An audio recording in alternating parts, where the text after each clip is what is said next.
Hello, my dear student. I am Professor Harshal Nikam, Department of Electronics and Telecommunication, NIT Polytechnic, Nagpur.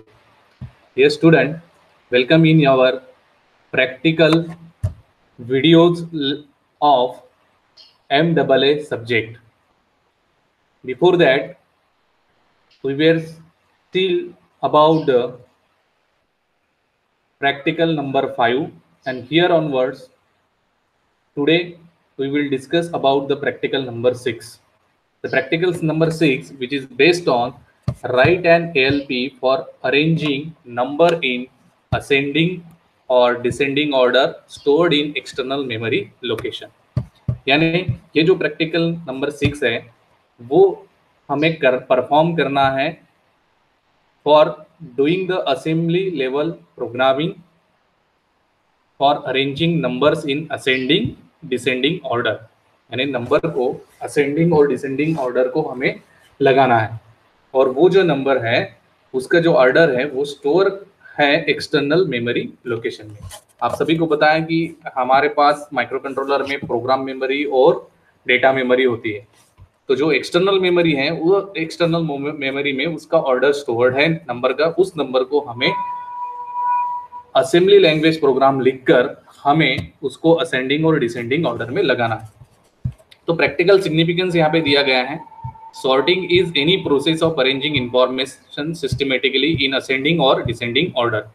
This allows us to write better program like indexing to fetch the information faster, allow faster search techniques, remove duplicate information, and has many uses in statistical application. This practical will help the student to develop skill to understand how to access the data from external memory and use of branch instruction. यानी ये practical ने हमें number को ascending और descending order में किस तरह से लगाना है और एक्सटर्नल मेमोरी से डाटा जो वहाँ पे प्रेजेंट है नंबर, उस नंबर को हमें असेंडिंग और डिसेंडिंग ऑर्डर में लगाना है, वो भी आपका स्किल डेवलप होगा। और पर्टिकुलरली ये प्रैक्टिकल परफॉर्म करते समय हमें ब्रांच ग्रुप की इंस्ट्रक्शन यूज करना है। और ब्रांच ग्रुप में कौन कौन से इंस्ट्रक्शन आते हैं ये आपको ऑलरेडी अच्छी तरीके से पता है। हमने डिफरेंट टाइप्स ऑफ इंस्ट्रक्शन यानी different types of instruction group हमने पढ़े हैं। Okay, then this is the relevant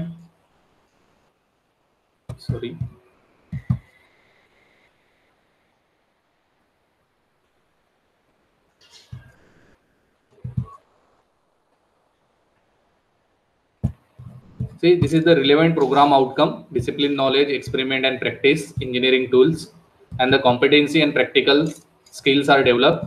ये आपको सभी को पता है, आप इसको अच्छी तरीके से रीड करके अंडरस्टैंड कर लीजिए। रिलेवेंट कोर्स आउटकम, ये प्रैक्टिकल परफॉर्म करते समय हमारा कोर्स आउटकम अचीव होगा। तो ये है interpret the program for 8051 in assembly language for the given operation. Given operation मतलब हमें असेंबली लैंग्वेज प्रोग्राम लिखना है फॉर असेंडिंग और डिसेंडिंग ऑर्डर में हमें नंबर को अरेंज करना है। प्रैक्टिकल आउटकम क्या दिया गया है? Practical outcome, write an ALP for arranging number in ascending descending order stored in external memory location. This practical outcome is similar as the our title or aim of the today's practical. Relevant affective domain, follow ethical practices and minimum theoretical background. ये पढ़ना बहुत important है, minimum theoretical background before performing our today's experiment. The block of data consists of number in random order. To arrange these number in ascending or descending order, bubble sort method is used. यानी जब हम ascending और descending order में assembly level language program लिखते हैं तब हमें bubble sort out method use करना है। If the given block of data has to be stored in ascending order, then bubble sort will start by comparing the first element of the block with the second element. यानी जो हमारे पास data available है, मतलब हमारे पास number होंगे कुछ 5 या 10, उस मान लीजिए 1 से लेके 10 तक, तो इसको असेंडिंग या फिर डिसेंडिंग ऑर्डर में हमें लगाना है। जो नंबर रहेंगे मतलब मेनी नंबर हमारे पास रहेंगे, कोई भी हम एक नंबर असेंडिंग या डिसेंडिंग ऑर्डर में नहीं लगा सकते, इसलिए हमारे पास कुछ 10 या 15 20 जो कुछ भी हमें दिए गए जाएंगे नंबर वो हमारे पास रहेंगे। वो नंबर को हम नंबर स्ट्रिंग भी बोल सकते हैं। ठीक है, स्ट्रिंग का मतलब होता है कि एक से अधिक। ठीक है, सीरियल तो वो नंबर को हम, मान लीजिए पहला नंबर है हमारा 1, दूसरा नंबर है 2, ठीक है, इन दोनों को इसमें हम क्या करेंगे, कंपैरिजन। तो इस तरह से एक एलिमेंट हम कांस्टेंट रखेंगे, एक नंबर हम कांस्टेंट रखेंगे और दूसरे नंबर के साथ उसको कंपेयर करते जाएंगे। तो इस तरह से हमारा ऑर्डर सेट होगा आइदर असेंडिंग और descending. This particular method is called as a bubble sort out method. Okay, if the first element is greater than the second element, it will swap both the elements and then move on to the compare the second and third element and so on। इस तरह से हम compare करते जाएंगे एक से दूसरे number के साथ, और जो रिजल्ट रहेगा यानी असेंडिंग ऑर्डर में लगाना है या फिर डिसेंडिंग में, उसके रिलेटेड हम जो रिजल्ट रहेंगे वो हम स्टोर करते जाएंगे। Byte counter, to access data from block of data, हम ये यूज करने वाले हैं, काउंटर लगाने वाले हैं हम। Pass counter, to repeat this comparison are required to arrange the number in ascending और डिसेंडिंग ऑर्डर। पास काउंटर भी यूज करना हमारे लिए जरूरी है क्योंकि हमें असेंडिंग में लगाना है, अभी descending. branch instruction like J and C, jump if no carry, and compare and jump if not equal are used to sort out the numbers। ये दोनों इंस्ट्रक्शन बहुत इंपॉर्टेंट है, and this instruction are from branch instruction, मतलब ये branch group के instruction है। ये ही दो इंस्ट्रक्शन रहेंगे जो ज्यादातर हमें आज का प्रोग्राम लिखने के लिए मदद करेंगे। JNC मतलब jump if no carry, jump करना है अगर दोनों नंबर के कंपेयर करते समय कैरी नहीं आता है तो, अगर कैरी आता है तो हम जंप नहीं करेंगे।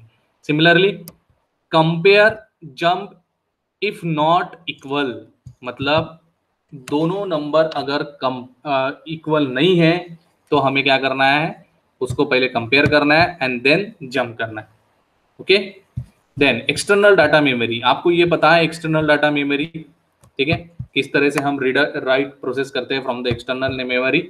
Is read write since external data memory is indirectly accessed through a data pointer register, it is slower than the access to internal data memory। DPTR, as the name suggests, is used to point to data. It is used by a number of commands which allow the 8051 to access external memory। When the 8051 access external memory, it will access external memory at the address indicated by the DPTR। See, ये भी हमने पढ़ा है कि DPTR ये 16 bit register है and this is very important, ठीक है, ये स्पेशल फंक्शन रजिस्टर है DPTR, डाटा पॉइंटर रजिस्टर इसको हम बोलेंगे, एंड ये ज्यादातर हम यूज करेंगे जब हम एक्सटर्नल मेमोरी का डाटा यूज करने वाले हैं तब।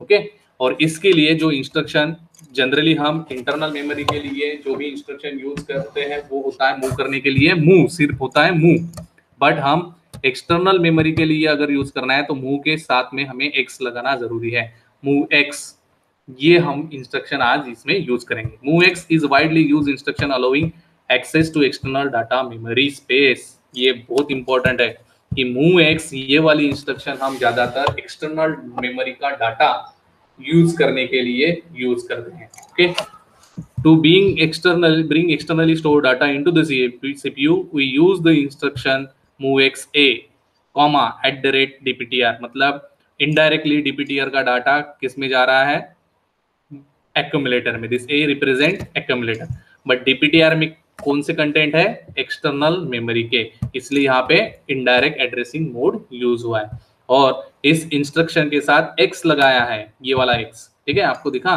x, तो x का मतलब होता है कि हमने एक्सटर्नल मेमोरी यूज की है। This instruction will read the byte of data pointed by register DPTR and store in the accumulator.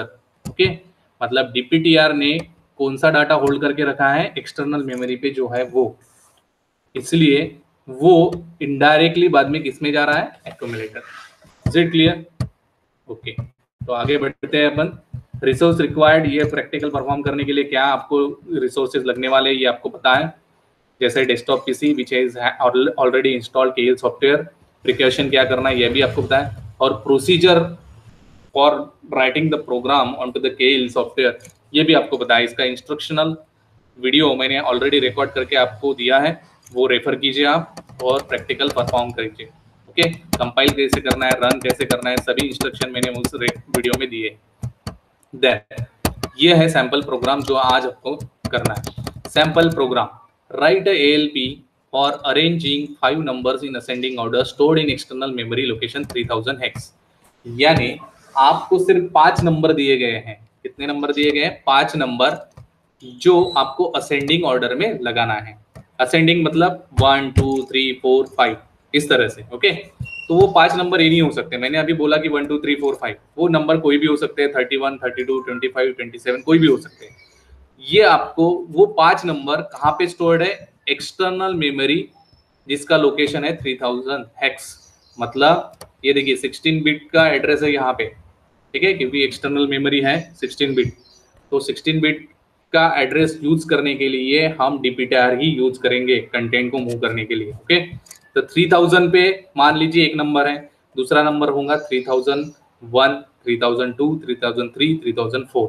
इस तरह से इस पर्टिकुलर 5 एड्रेस पे 5 नंबर अवेलेबल होंगे। ओके, अभी ये पांचों नंबर वो कोई भी हो सकते हैं, हमें किस में लगाना है?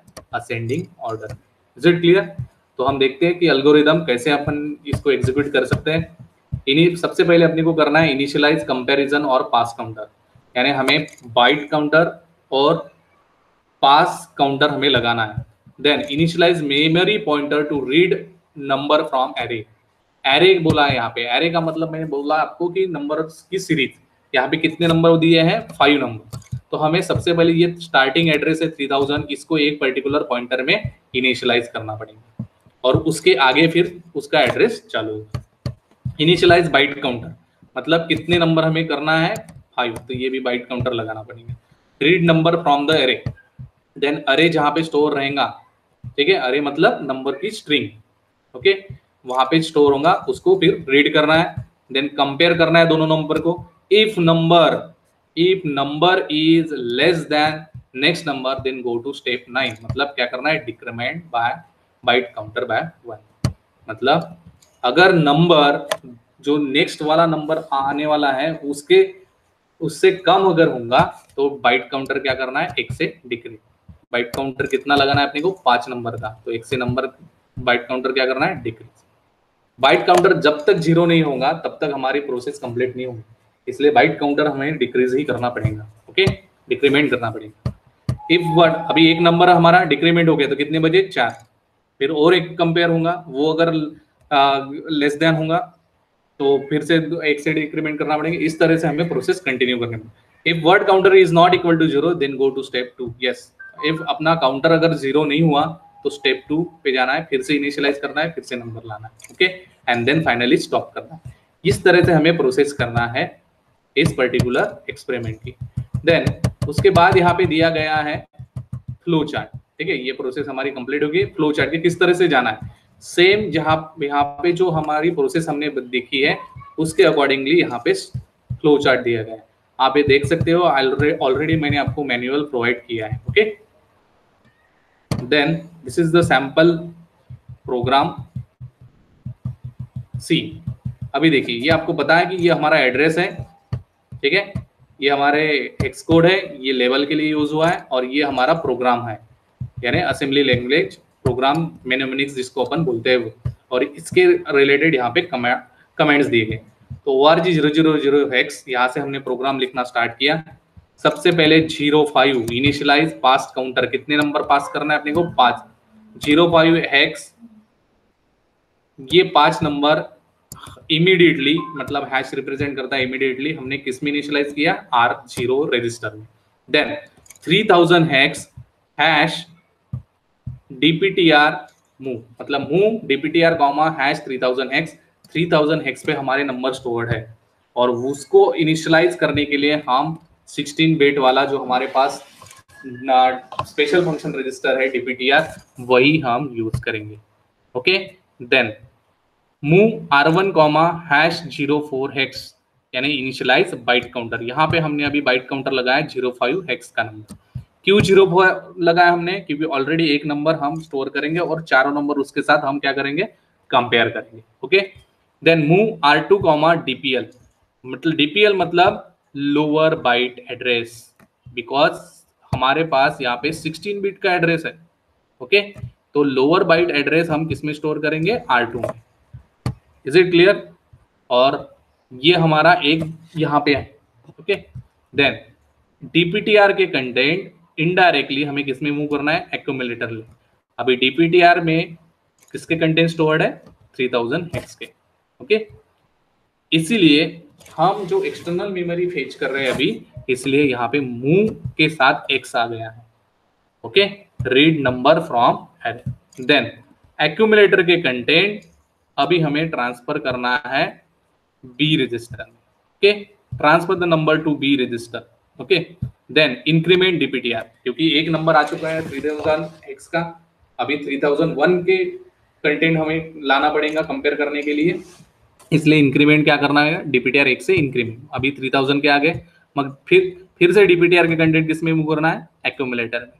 Then compare number with next number, अभी क्या करना है, यहाँ पे कंपेयर CGNE इंस्ट्रक्शन यूज करके compare jump if not equal A, 0F0H, ये हमें इसके साथ कंपेयर करना है।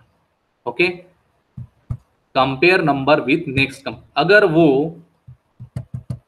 अगर वो मान लीजिए लेस देन अगर होगा नेक्स्ट नंबर से, तो हमें यहाँ पे जंप करना है। ठीक है, देन AJMP स्किप, ये यहाँ पे हमने स्किप करना है। ओके, देन एब्सोल्यूट जंप यहाँ पे दिया गया है। Then DN, this is label, अब UP1 and UP it is also label. JNC skip, jump if not carry, if number is greater than next number then go to skip। मतलब अगर number जो हमने ऑलरेडी स्टोर किया है वो next number से greater होगा तो हमें डायरेक्टली यहाँ पे जाना है। ओके, ये पूरी प्रोसेस स्किप करना है। बट अगर नंबर लेस हो तो बाद में क्या करना है, R2 में के कंटेंट DPL में मूव करना है जो लोअर बाइट है। देन एक्यूमुलेटर के कंटेंट DPTR में मूव करना है, इंक्रीमेंट करना है DPTR फिर से। देन 0F0Hex एक्यूमुलेटर में मूव करना है और एक्यूमुलेटर के कंटेंट DPTR में मूव करना है indirectly by using MOVX instruction. Then DJNZ R1 up UP। ठीक है, फिर से यहाँ पे जाना है डिक्रीमेंट जंप इफ नॉट 0, मतलब R1 अगर 0 नहीं हुआ तो फिर से हमें ऊपर जाना है और फिर से ये प्रोसेस एग्जीक्यूट करना है पूरी। अगर R1 हमारा डिक्रीमेंट हुआ, 0 हुआ, तो DJNZ R0 भी हमें करना है डिक्रीमेंट। अगर वो नहीं हुआ तो फिर से UP1 पे जाना है, यानी यहाँ पे, और फिर से ये प्रोसेस एग्जीक्यूट करना है। तो इस तरह से कंटिन्यूअसली चलते रहेंगे जब तक हमारे R1 और R0 पूरे 0 नहीं रहेंगे। एंड देन फाइनली ये R1 और R0 अगर 0 हो गए, मतलब 500 नंबर हमारे कंपेयर हो गए, कंपेयर होने के बाद वो असेंडिंग ऑर्डर में हम सिक्वेंशियली लगा सकते हैं। ये पूरी प्रोसेस अगर हो गई तो हमारा प्रोग्राम हमें क्या करना है, अल्टीमेटली एंड करना है। Okay, this is our today's ascending order program, and this is the output window.